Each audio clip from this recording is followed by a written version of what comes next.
parle beaucoup des crypto-monnaies, dont le Bitcoin, mais on ignore largement de quoi il s'agit. Récemment, Dubaï a accueilli le sommet AIBC avec l'idée de combler ce manque de connaissances. On organise de nombreuses sessions techniques pour les gens de cette industrie, mais on sait aussi qu'il est essentiel de donner davantage de capacités dans ce domaine si on veut qu'un jour, la crypto-communauté, la blockchain, soit adoptée par le plus grand nombre. Pour faire simple, les crypto-monnaies sont virtuelles et elles ne dépendent pas de la banque centrale d'un pays. Elles permettent à leurs utilisateurs de dépenser de l'argent de manière anonyme grâce à une série de transactions complexes utilisant la blockchain. Évidemment, il y a un immense déficit de compréhension chez Monsieur Tout-le-Monde. Moins d'1,3% des gens détiennent de la crypto-monnaie dans le monde. Donc quand quelqu'un dit « Oh, vous savez, j'ai un train de retard dans ce domaine », c'est faux, le train n'a même pas démarré.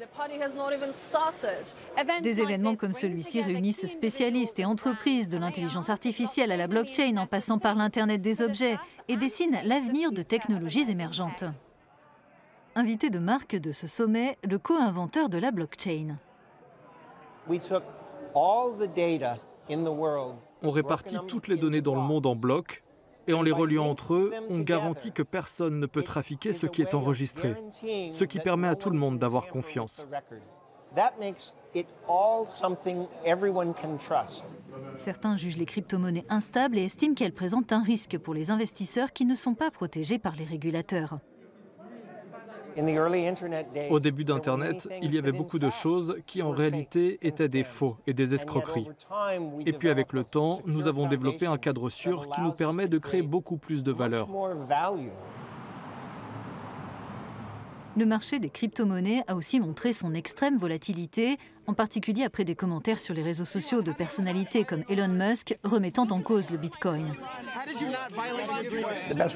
Ce qu'il y a de mieux à faire, c'est se renseigner sur ce que c'est pour décider en toute connaissance de cause. Ensuite, grâce à ces informations, vous pourrez déterminer si, selon vous, les crypto-monnaies seront très importantes à l'avenir. C'est ce que je pense personnellement. À travers le monde, certaines entreprises prennent les paiements en crypto-monnaie. Mais celles-ci restent très peu acceptées dans les sphères de l'économie traditionnelle.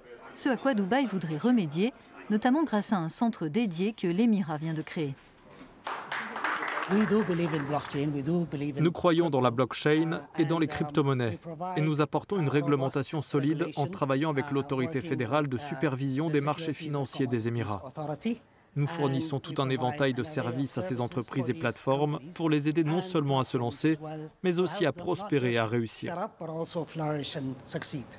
Pour le co-inventeur de la blockchain, le Moyen-Orient a l'opportunité de devenir un hub de la blockchain et des crypto-actifs.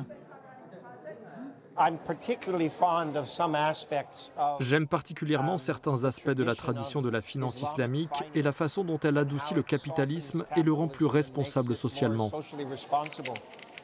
Et si je parle de cela, c'est parce qu'avec la création de nouvelles crypto-monnaies, on peut adapter l'argent pour qu'il commence à avoir ses caractéristiques morales.